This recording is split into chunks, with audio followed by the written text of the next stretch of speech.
বাড়িতে একবার পুরো চারদিক থেকে ঘিরে নিল, প্রায় 100-150 লোক স্টুডেন্ট। তাদের মধ্যে আবার আমি এটা দেখেও খুব অবাক হচ্ছি যে আমি যাদের পড়াই আর কি, আমি যাদের শিক্ষা দিই আর কি, তাদের মধ্যে 2-1 জন আবার স্টুডেন্ট ছিল।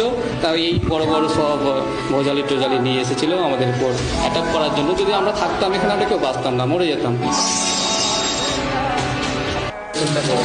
আমার এই যে 1 বছর ধরে আমি খাটলাম, প্রিপারেশন নিলাম, আর সমস্ত কিছু করে দিয়েছে, কিছু নেই আমার। সমস্ত কিছু লুট তো হয়েছে, সেটা নিয়ে তো ক্ষতি হয়েছে, সেই ক্ষতি কিভাবে পূরণ করবেন জানেন না।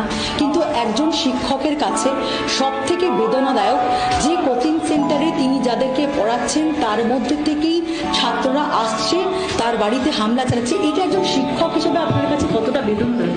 সত্যি খুব অবাক লাগছে এইসব দেখে আমার, যে মিশবি না বা ওই ধর্মের সঙ্গে মিশবি না। আমি সবসময় ছেলেদেরকে, স্টুডেন্টদের আমি সবসময় মানুষের মতো মানুষ হতে শিখাই।